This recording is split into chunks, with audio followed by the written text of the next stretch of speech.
Thank you very much for joining today. And we will be discussing the Bhagavad-Gita, over 75 verses in the next year or so. And there is just a few logistics about the Zoom.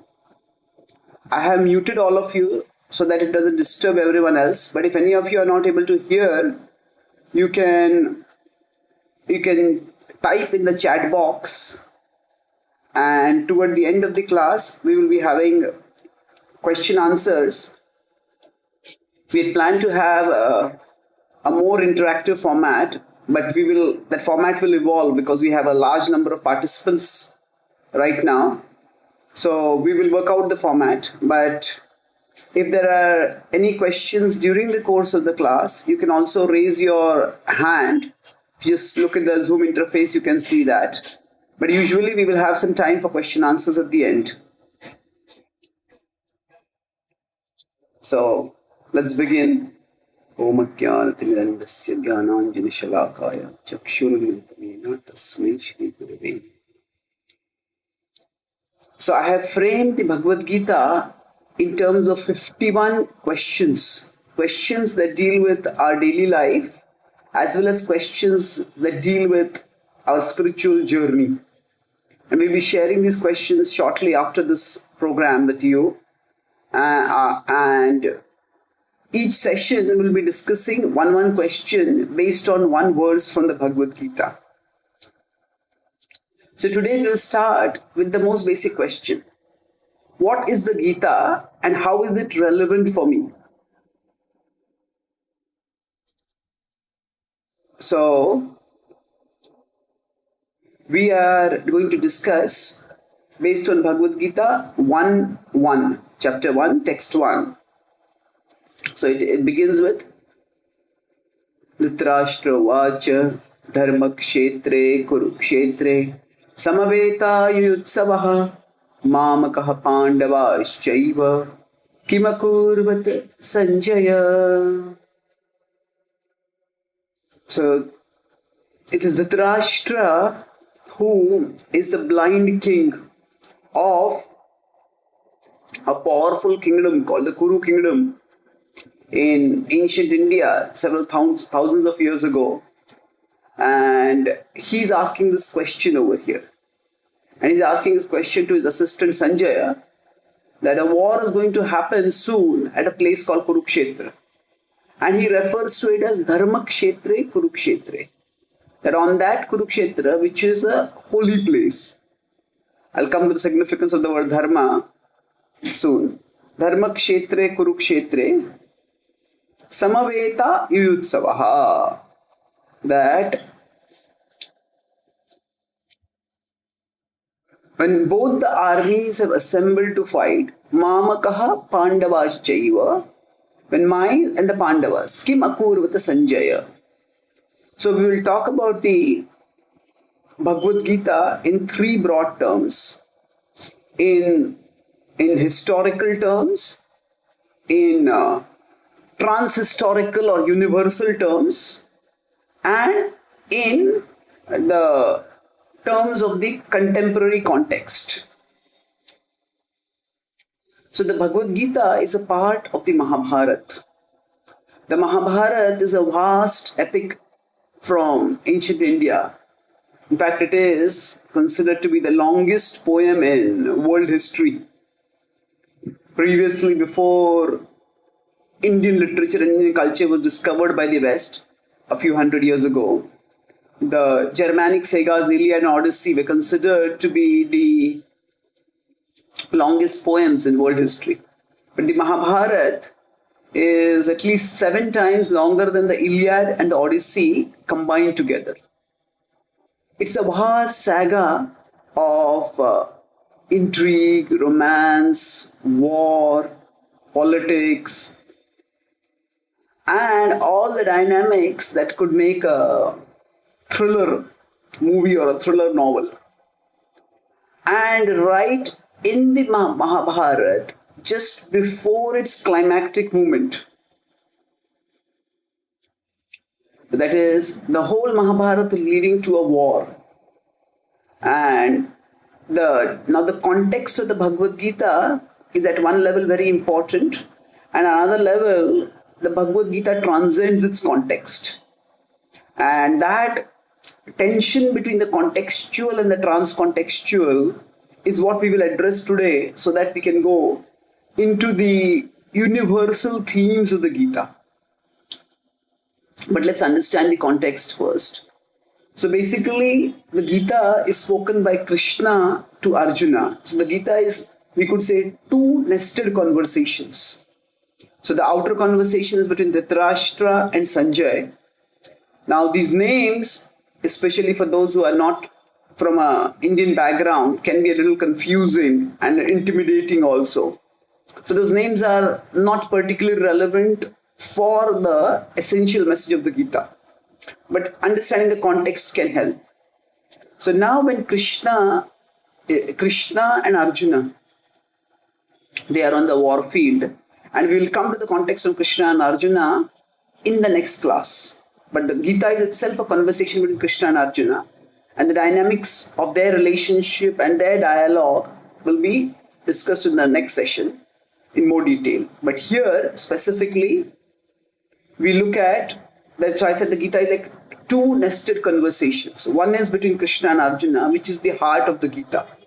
So Krishna is considered to be God descended to the world, and he is playing the role of a human being. He's playing the role of a charioteer of Arjuna, and he's speaking as a counselor, as a mentor to Arjuna. And that is the heart of the Gita. But before the Gita gets to that core, it begins with another conversation. That is between Dhritarashtra and Sanjay. And Dhritarashtra's blindness has significance both from the perspective of the Mahabharata and the Gita. Because he's blind, he can't be officially fully the king. And he's often manipulated by his son. And his son is the main villain in the Mahabharata. And the war has happened because Duryodhan, son of Dhritarashtra, has repeatedly committed atrocities against the Pandavas who are virtuous. And Dhritarashtra is worried and he's asking, what is happening on the battlefield? He knows the war is about to begin, so he wants to know what's happening in the war, who is likely to win. And so that itself is the second conversation within which the Gita is framed. That's between Dhritarashtra and Sanjay. Now, Dhritarashtra's blindness also signifies the spiritual blindness that most of us have in the world when we live. So, we could say that in the Bhagavad Gita, Dhritarashtra is congenitally blind. Is blind from birth. And in the Bhagavad Gita, in the first chapter itself, in its context, Arjuna will become circumstantially blind. Circumstantially blind means not that he loses his physical eyes, but if you consider the eyes as the tools for us to see and do things in life, he becomes so confused that he is not able to function. And that causes his breakdown. And that breakdown is what leads to the speaking of the Bhagavad Gita. So there is Dhritarashtra with congenital blindness, and there's Arjuna who gets circumstantial blindness, not in a literal sense, but in a effectual. Practically he is blinded because he doesn't know what to do. In fact, he himself says, I can't see anything. My mind is reeling. I can't see clearly. I can't act clearly, act properly. So now the Bhagavad Gita's message frees Arjuna from his circumstantial blindness. But it's significant that Dhritarashtra, now the Bhagavad Gita is not a book of magical cures where physical blindness will go away. But the blindness signifies inability to see and act properly. So Arjuna is restored to the right vision and right action, but Dhritarashtra isn't. And that itself has its significance. So, to repeat, what is going on is, here the Bhagavad Gita is spoken just before a war is about to begin. And Dhritarashtra is asking, what's happening on the war field? Now, in today's world, the idea of violence and war is something which alarms people. And especially if violence is done in the name of religion, it is even more alarming. And that's why the question comes up, is the Bhagavad Gita, if the Bhagavad Gita is spoken on the battlefield, then is the battlefield literal? Was that battle for real? And wouldn't, if the Bhagavad Gita is a sacred book, wouldn't it stop someone from fighting? But if now it's heard that actually the Bhagavad Gita is spoken so that Arjuna, who was confused and unwilling to fight, he is asked to fight by Krishna in the Bhagavad Gita. So the context of the Gita is, Arjuna is confused, he feels reluctant to fight, and Krishna speaks the Bhagavad Gita, and afterward Arjuna's confusion goes away and he starts fighting. So this context itself can be disturbing for many. Now, the context, if we consider broadly, yes, there is a war that happens, and that war happens after the Bhagavad Gita is spoken. And yes, before the war, Arjuna is not ready to fight, and after the war, he becomes ready to fight. But it's interesting that while this context might simply mean that the Bhagavad Gita was a book spoken to get Arjuna to fight, and it is simply inciting violence. But that is hardly reflected by the content of the Gita. Generally, if someone wants to incite someone for violence, usually the easiest way to do that is to highlight all the wrongs that have been done to them. Generally, whenever any leaders want to incite any riots, they tell, oh, these people are so unfair, these people are so brutal, these people have done this and they've done that and they've done that. And now is the time to get back at them and fight, attack them, destroy them. So now the Bhagavad Gita itself is not containing even one reference to the atrocities that the Pandavas, we could say the good guys in this here, the virtuous people, not even one reference to the many atrocities that they had to go through is mentioned. And the atrocities that they had to go through were many. One of them, Bhima, was attempted to be poisoned when he was just a teenager, and they remained silent about it. Now, eating is one of the activities that it signifies comfort and joy and homeliness, but that is the activity that was used to poison and kill them. And yet, there's no reference to that. And they were attempted to be burned alive again in a place that was purported to be their home, the home. And there is no reference to that. And then you top it all off, the Pandava's wife, Draupadi, she was attempted to be publicly dishonored by being disrobed. Now, for any person, such a atrocious act of violence is unbearable. For warriors to see their queen attempted to be dishonored is infuriatingly unbearable. Just the memory of that is enough to make their blood boil. And if the Bhagavad Gita was spoken just to get somebody to fight, then Krishna didn't have to speak all the philosophy that he spoke. He could just have reminded the Pandavas of all the atrocities, especially the dishonor of Draupadi. And that would have been enough to make their blood boil and make them fight. But there is not a single reference to that at all in the Gita.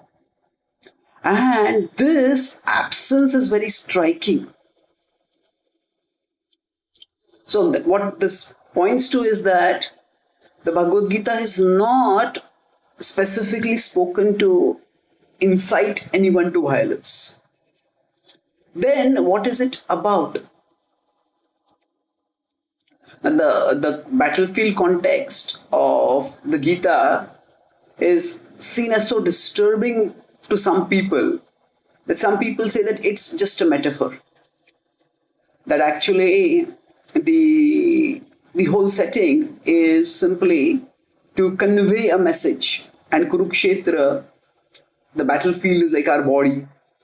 And the Kauravas are many. So there are 100 Kauravas and there are the 5 Pandavas. So the 100 Kauravas represent the many vices within us, the vicious desires within us. And the Pandavas, they represent virtue. So the virtues, desires are few within us. So like that the Pandavas are few. And the Bhagavad Gita is a battle within our own psyche, between our desires. Now this metaphorical reading of the Bhagavad Gita does do away with the discomfort associated with warfare, especially the imagery of a sacred book inciting someone to war. But this is using this explanation is a intellectual shortcut that does injustice to the contextual framing of the Gita. Sometimes, whenever we have to explain something, we often choose, just like electricity, water flows along the path of the least resistance. Our brains also often look for the easiest explanation. And one explanation that is often used in religious circles to explain difficult concepts is to make them non-literal, to make them symbolic, to make them metaphorical. And that way, that's a convenient intellectual shortcut. But it doesn't explain why does the Gita, if that's just a metaphor, why use a metaphor like this, which is obviously going to detract people from that message. Now, normally, if we are watching a movie, and the movie's climactic war is to take place, say maybe Star Wars or Justice League or whatever, and just the biggest war is about to take place. And if all the audience is waiting to watch that, then would anyone insert a long philosophical conversation right before that? It doesn't seem plausible. So normally a war is a place of action. It's not a place of deep contemplation.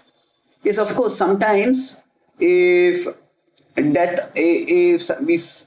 the course of the war someone dies and then there is a lull in the war for some time, that's the time for reflection. But when the war is about to begin, it seems unrealistic that somebody would use a philosophical conversation at that time. But again, that is the unlikeliness of the Gita setting points to something. And that is its universality. For most people, philosophy is not a thing that they give much time for. In fact, a prominent atheistic scientist a few years ago wrote a book and he said philosophy is dead and science has taken its place. But ironically, he said philosophy is dead and then almost his whole book is about philosophy and there is very little science in his book.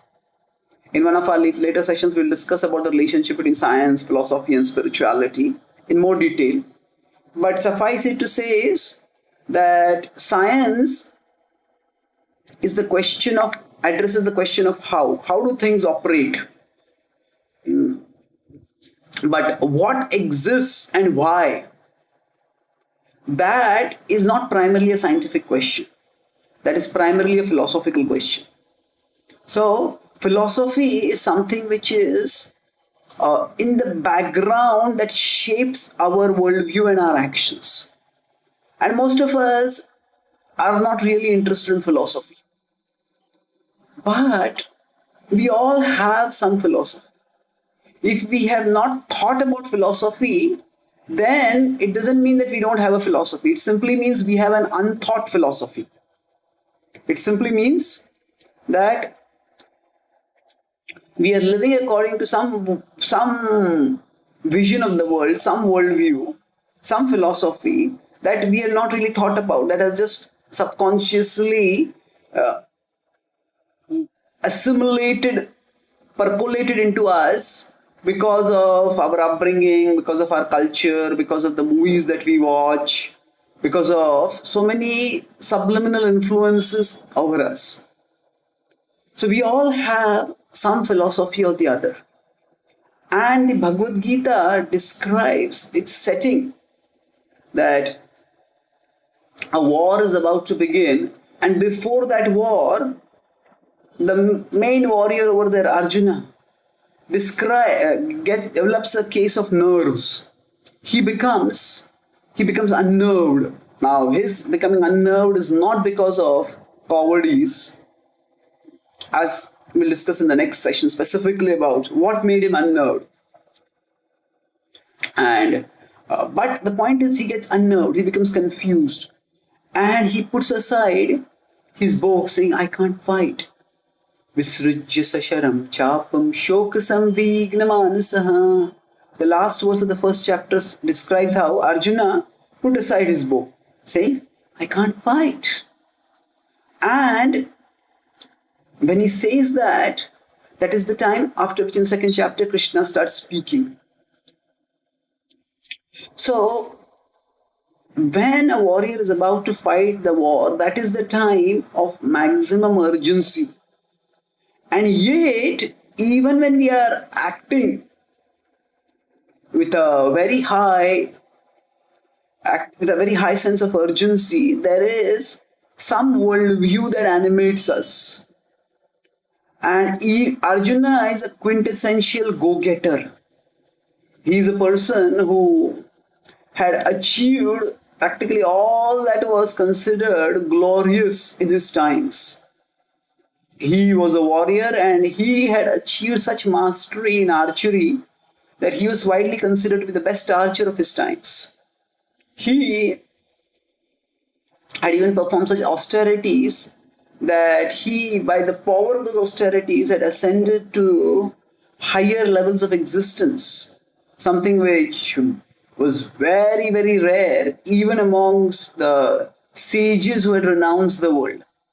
So what Arjuna had wanted to get some celestial powers, and he had set his mind on that, and he had got that by performing immense austerities. So Arjuna was a quintessential go-getter.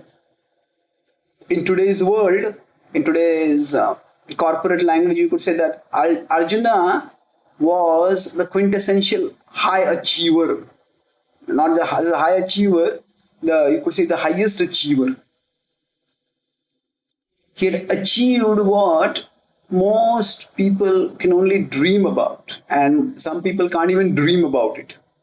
So he was a go-getter, but what the Bhagavad Gita's context says is, highlights that even a go-getter needs to think where to go and what to get.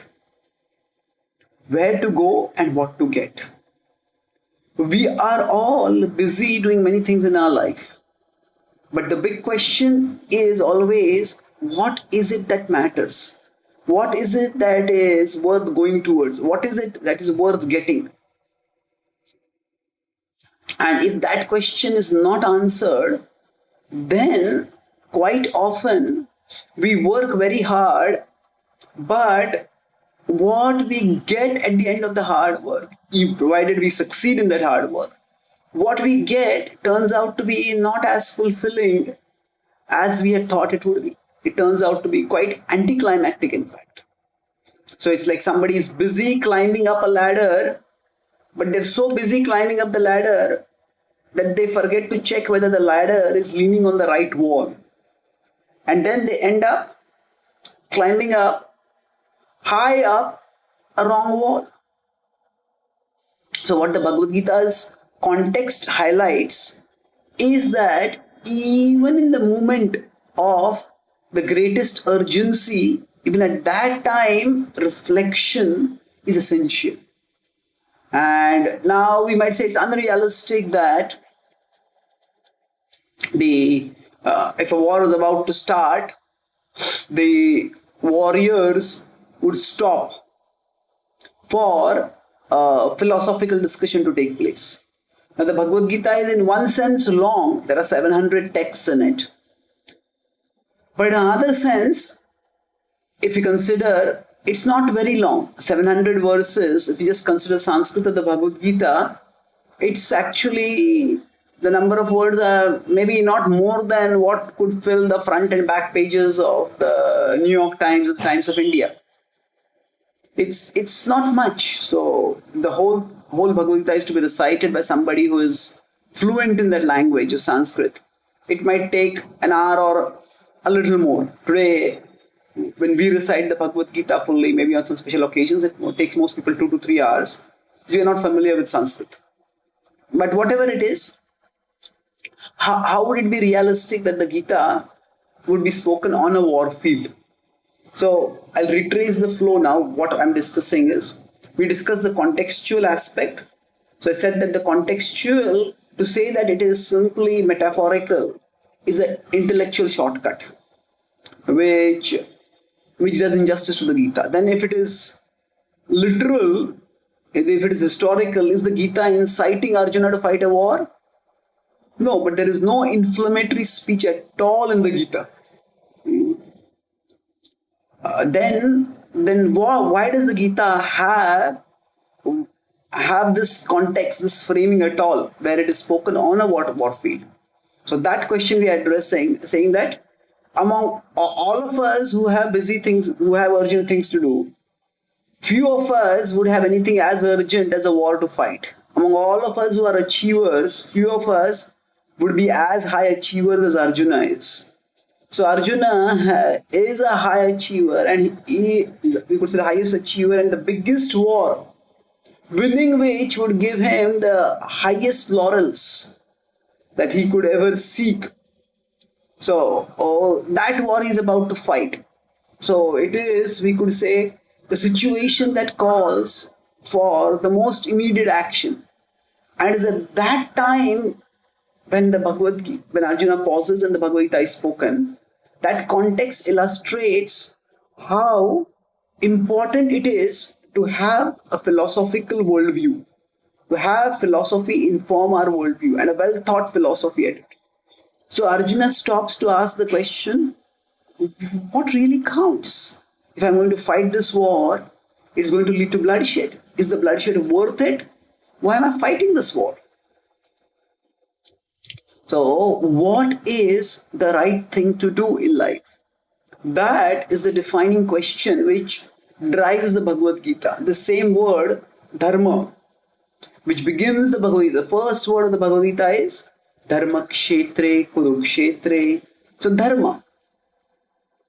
Now the word Dharma is roughly translated as religion, but that is a oversimplified understanding of that word. It's oversimplified so much to the point of being distorted. Dharma is not just some religion in the sense of something which we do, say associated with a temple or a church or something like that. Dharma essentially means the right thing to do. The word dharma comes from the word dhru. Dhru is to sustain. So sustain means that underlying dharma, there is understanding, there is an order to the world. And we need to function in a way that is harmonious with the order of the world. Just like a simple example. So if we drive a car and go on the road, then the road has its own order. The road transport system is a huge whole. And when we drive on the road, we become a part of that road transport system. So, and there is a right way to drive. The right way to drive is the way we will drive safely and smoothly, and will enable others to drive safely and smoothly. Now, the right way to drive does not take away our freedom to go to the destination that we want to go to. But it ensures that whatever destination we want to go to, we can go with the least risk for ourselves and for others.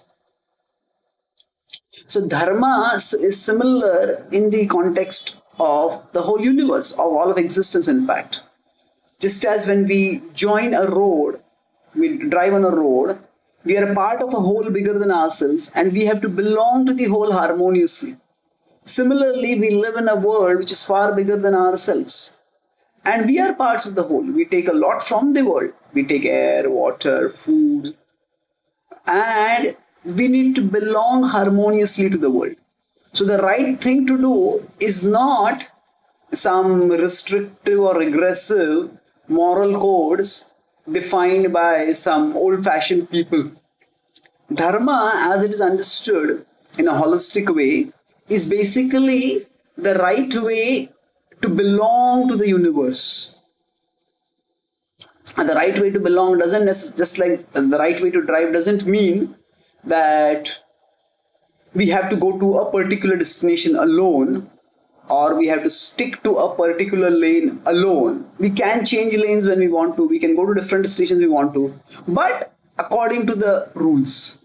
So similarly, Dharma is basically, within Dharma, there are multiple levels of Dharma. There are multiple practices of Dharma. And there is a lot of variability. But still, there is a right way to belong. And Arjuna is confused about that. Now, what is the right way to belong for me? So, what is the right way to belong means? See, we all have, we all belong to different wholes. Say, for example, we belong to a particular country. Then we belong to a particular gender. We belong to a particular profession. We belong to a particular religion. Now, all these are various wholes that we belong to. And sometimes these belongings, what we belong to, these different belongings pull us in different directions. Say, for example, now somebody belongs to India, and say now it is not so much the case, but during the time of the Cold War was going on, at that time there was significant amount of tension between India and America. Although India was non-aligned, it was broadly seen to be aligned with Soviet Russia to some extent at least. So even when Srila Prabhupada brought his disciples to India, many of them were suspected to be American because they were Americans. Just by being Americans, they were suspected.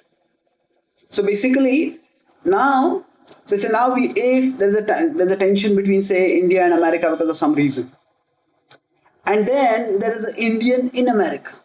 Now, at one level, you're from India, so that's one sense of belonging. But then you're living in America, and that's another sense of belonging. Now, if somebody is asked to say, which country are you faithful to? Now, that might be a little difficult for people to say. Now, if you consider that same situation can become more acute. Say if we are working at a job and we have some important project to do at work, and we also have some important family obligation. Say maybe the birthday or the anniversary or some other event at the home, and then there's a project with a deadline and there's a big emergency at work. So then we belong to a family, and that belonging pulls us in a particular direction.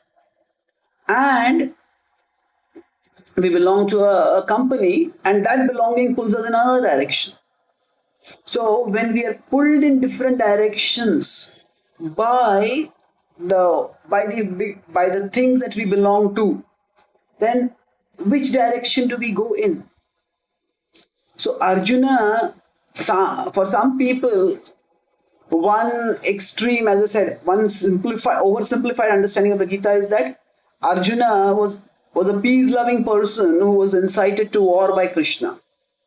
And that is a distorted understanding, which I explained earlier. The other is that, Arjuna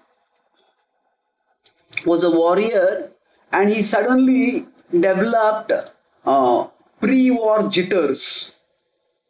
Sometimes there are novice soldiers who go first time into the war. Some people have a romanticized idea of war. Oh, I'll be a great hero and I'll win medals and I'll be feted by everyone. But when they go really and see the brutality of war, they get scared. They drop their guns and run away. No, it is in some ways to prevent these jitters from disrupting an army's plan. That desertion in an army is considered a very serious crime. A soldier cannot just run away from the war field. So some people say that Arjuna just developed a case of jitters. But Arjuna had fought many wars in the past. And it was not just simple jitters about fighting, about bloodshed. And if you see, if we'll read the first chapter of the Bhagavad-Gita, not even once does Arjuna mention fear of his own death as the cause of not fighting. He has second thoughts about fighting. Definitely, he has second thoughts, but not once does he say that, oh, what if I die? I don't want to die. That's why I don't want to fight. That doesn't come at all. So he's not definitely, it's not just simply a case of him developing some jitters because of which he doesn't want to fight. Then what's happening? So the Bhagavad-Gita, here we have to go a little deeper into the concept of Dharma. As I said, Dharma has multiple meanings. But Dharma essentially means the right thing to do. And the right thing to do is determined by the whole that we belong to. If we are on the road, we have to follow the roads of the road. So Arjuna felt pulled by two senses of belonging. That is in Sanskrit called the Kula Dharma and the Kshatriya Dharma. So Kula Dharma is that he belonged to a particular dynasty, that is the Kuru dynasty. And it was members of his own dynasty who were fighting against him. And thus he felt that as a member of a dynasty, I have to protect my family members. Or at the very least, I should not be the cause of their destruction. So his Kula Dharma pulled him in a particular direction. The sense of belonging to a family to dynasty meant I should not fight against the dynasty members. But then he was also a Kshatriya. Kshatriya is a simple translation would be a warrior, but more accurate translation would be a martial guardian of society. Kshata is hurt, trayate is to protect from. So one who protects people from getting hurt. And for protecting thus, one who sometimes uses force also. So that is a martial guardian of society. And as a martial guardian of society, Arjuna had a duty to protect people from to protect his citizens, protect his kingdom from aggressors. And the opposite party had definitely been aggressors. As I mentioned, they had tried to openly dishonor a woman. They had tried to conspire to burn and poison. And all this they had done while occupying the royal throne or being very near to taking complete power. So if such people were given untrammeled power, then the havoc that they would wreak on society would be unimaginable. So it was his duty that people who were so vicious, that they be eliminated. At least they not be in power. So he was pulled by these two senses of belonging. His Kula Dharma, his sense of belonging to a dynasty, pulled him toward protecting his dynasty. His Kshatriya Dharma, his sense of being a martial guardian of society, pulled him towards guarding society against those who were aggressors. Now, what does he do if the aggressors are relatives? So these two now are pulling him into exactly opposite directions. His Kula Dharma pulled him to protect, and his Kshatriya Dharma pulled him to attack. Or rather, you could say his Kshatriya his Kula Dharma impelled him to protect potential aggressors, and his Kshatriya Dharma pulled him to protect the victims of those the potential victims of those potential aggressors by neutralizing those aggressors. So when he was pulled in these two ways, then he got confused, he got disoriented. And that's why Arjuna's question, which comes up in the second chapter, 2:7, is Pruchhami tvam dharma sammudha chetaha, that I am confused and please tell me, what should I do? What is the right thing for us to do? So now the specifics of the battle, now few of us will have to fight a physical war. So the specifics of the historical context don't apply to us. But this principle that we all get pulled in different directions by the different holes that we belong to. We may come to a university to study, and then we come there as members of a family for whom our parents have paid for our studies, and they have expectations from us, and we want to study. But then we belong to our friend circle, and our peer group pulls us.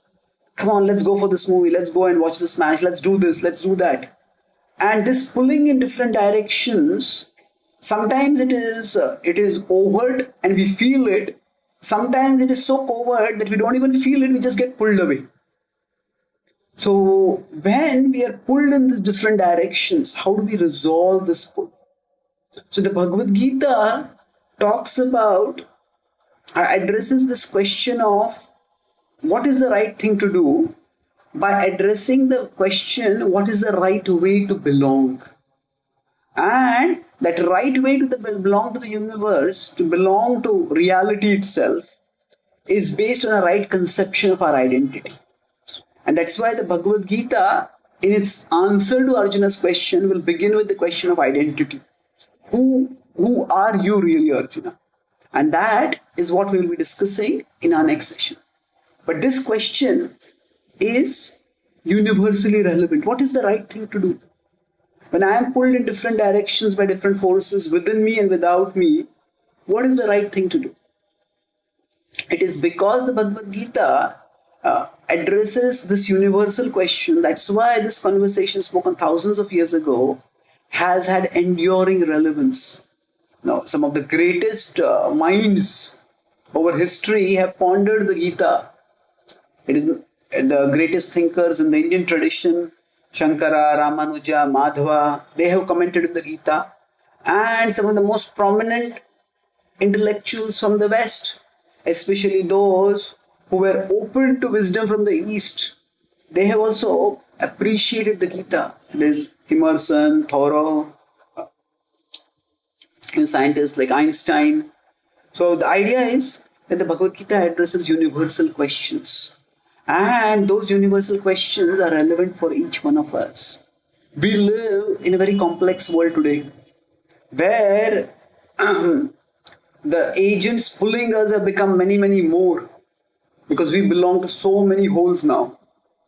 So how do we decide what is the right thing to do? That guidance the Bhagavad Gita can provide for all of us. So I'll summarize and then we can have a couple of questions. So I spoke today on this first question of what is the Gita and how is it relevant to us.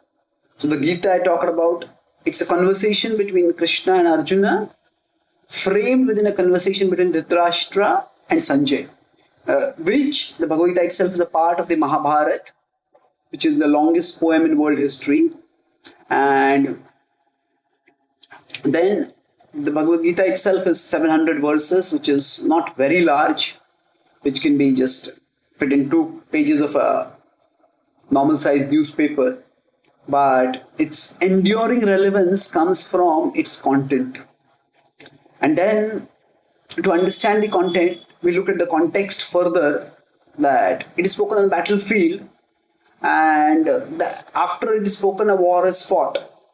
So it might seem to have incited war, and that's not true, because the easiest way to incite war is to just to inflame people's emotions by reminding them of the wrongs that have been done to them.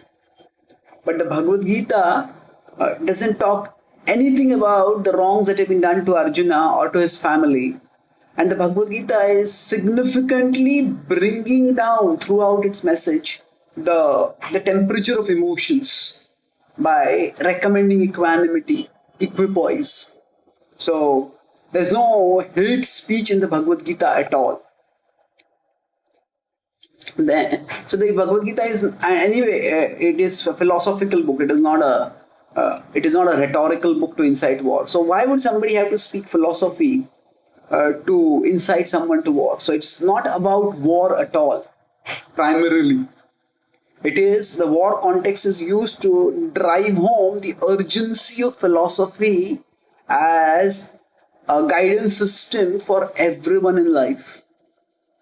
And most people don't have much time for philosophy, but then they live with an unthought philosophy, and their decisions are determined by factors, by values, by conceptions that they have never contemplated.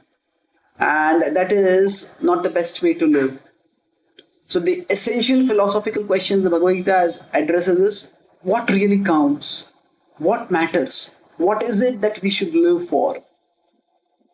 And in that context, I discussed about when the Bhagavad Gita is spoken, there is not that Arjuna gets overwhelmed by fear, gets pre-war jitters and doesn't want to fight. He doesn't mention fear of his own death even once.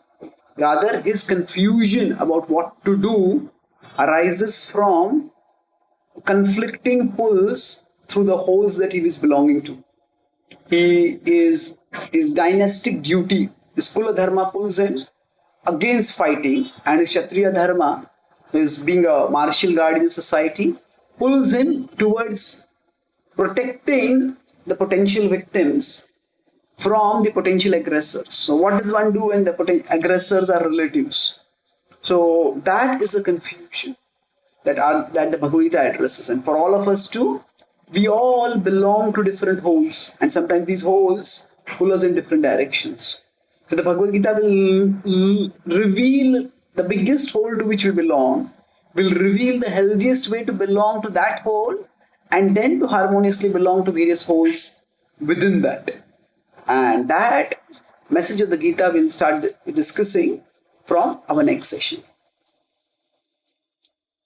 So now let's discuss some questions. I see one question over here.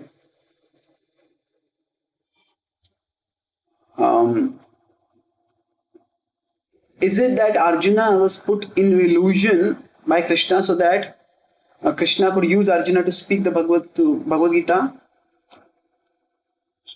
Yes, the important thing here is that there are different frames for analyzing.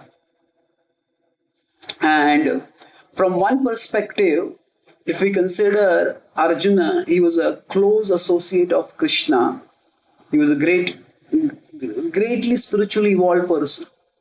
And such a person is unlikely to be put into illusion or confusion. Is already enlightened. So, how can such a person get confused? Then yes, it is an arrangement of the Lord. But when we say it's an arrangement of the Lord, that does not mean that it's artificial. when Arjuna is confused, afflicted, in fact, he was so confused that his bow started. It was an ethical crisis for him, which led to him being tear-filled, his bow slipping from his hand. So he was not just acting; he was actually experiencing that. So, if we are analyzing the Gita from a transcendental perspective, then yes, Arjuna was put into an illusion by Krishna's plan. Madhvacharya explains that the epics can be analyzed from multiple perspectives. So if we analyze the Gita from an ethical perspective, as we did today, then we see what was the ethical crisis for Arjuna, what is the cause of the crisis and how it relates with us. And then we can draw lessons from that. If we say that Arjuna was put into illusion by Krishna, then yes, that we could say protects Arjuna's enlightened status. But then that explanation alone doesn't leave us with much to learn. So yes, if we want to learn some guidance for our own life, then we have to see the specific context of Arjuna and seek an explanation from Arjuna's behavior within that context, not simply the intervention of the Lord. So both explanations are compatible depending on the frame of reference that we take. Okay. Now, the other questions here.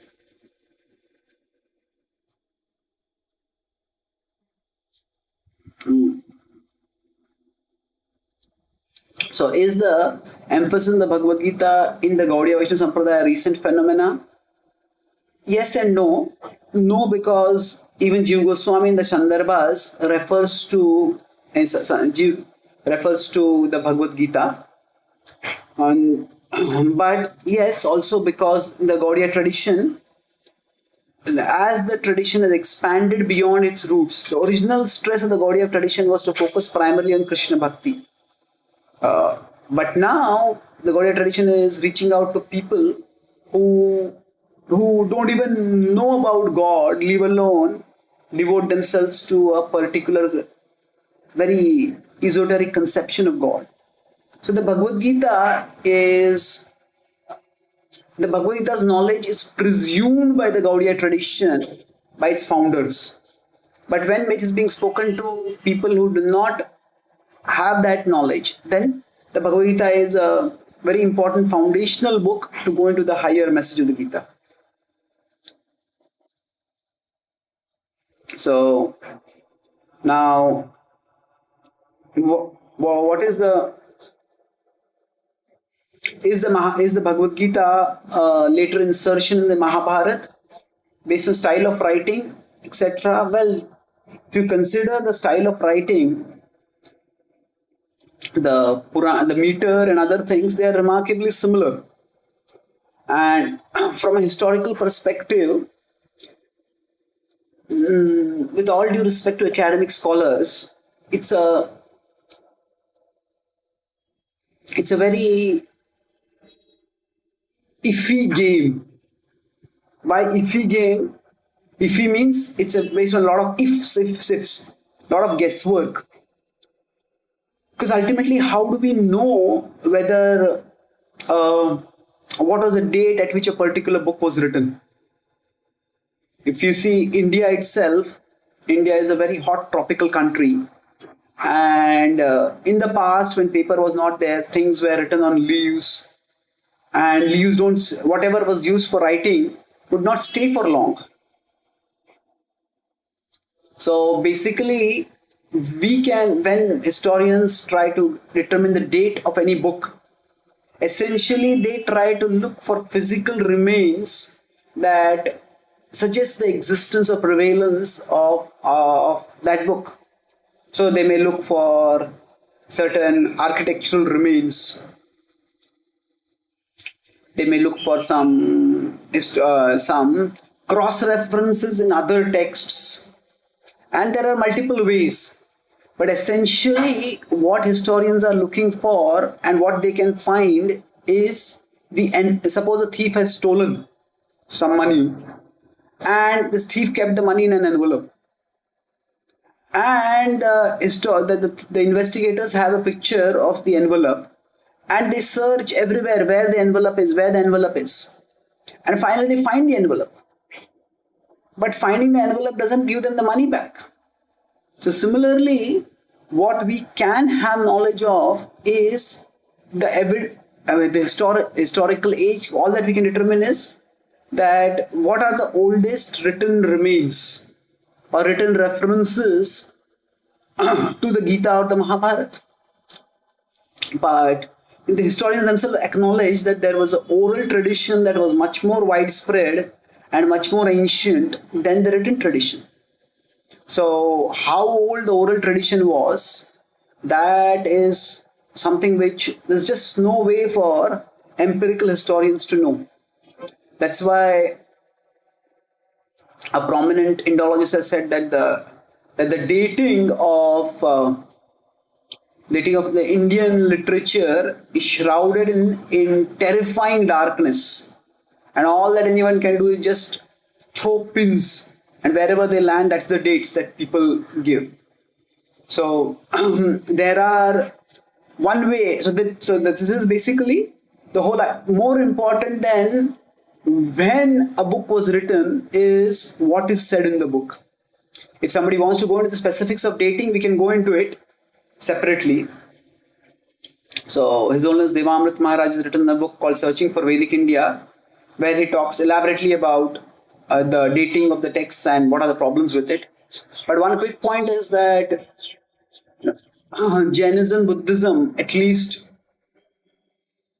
is understood by historians to have originated in pre-Christian times. And Jains and Buddhists, they were no fans of Krishna and his teachings. They have criticized him.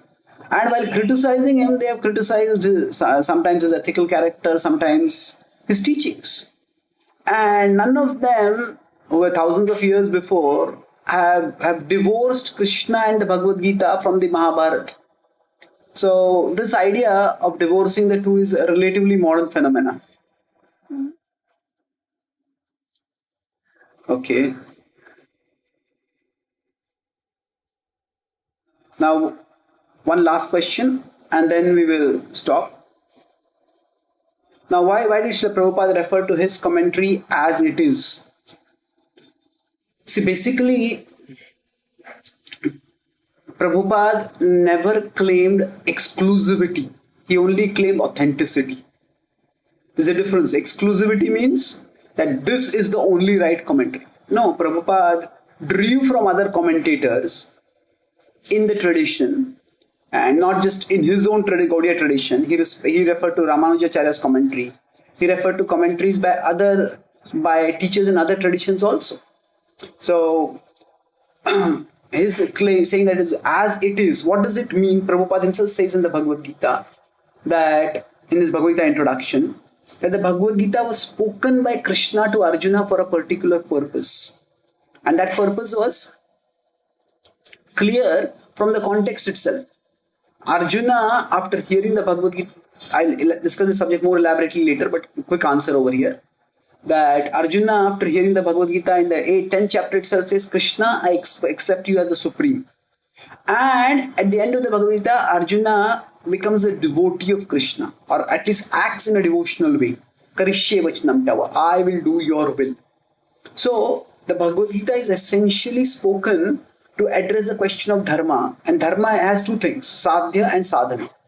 What is it that is to be achieved, and how is it to be achieved? And the Bhagavad-Gita reveals from what Arjuna himself has learned, that the sadhya, that the objective is Krishna and the sadhana is bhakti. So when Prabhupada says Bhagavad-Gita as it is, that means he keeps this original purpose of the Bhagavad-Gita clear in his commentaries. And now, can the Bhagavad-Gita give other wisdom? Yes, there is a lot of other wisdom in the Bhagavad-Gita, and that can also be drawn from it. But if that other wisdom is made into the conclusion of the Gita or the essence of the Gita, then that becomes a problem, because the Bhagavad-Gita is at least in the Indian tradition, is a very well-known book. So many people have tried to justify their own philosophies by claiming that it is that the Bhagavad Gita says their philosophy. And that is what Srila Prabhupada had strong issues with. That now the Bhagavad Gita itself is open to multiple explanations. But from the context, the Bhagavad Gita leads to one conclusion in terms of the understanding and the actions of the original student of the Gita. So, in terms of that faithfulness to the original intent of the Gita, Prabhupada's commentary is very clear. So, in that sense, Bhagavad Gita as it is a declaration of the authenticity of the commentary with the original conclusion of the Gita as revealed in the Gita itself. Specific explanations can be multiple, and Prabhupada himself said at times that he would like to write another commentary on the Gita. So it's not a claim to exclusivity, it's a pointer to authenticity. So thank you very much for your attention. There's some other questions remaining which we will answer separately, and I'll send the answers on the WhatsApp group. Thank you very much. Hare Krishna. Bhagavad Gita ki jai.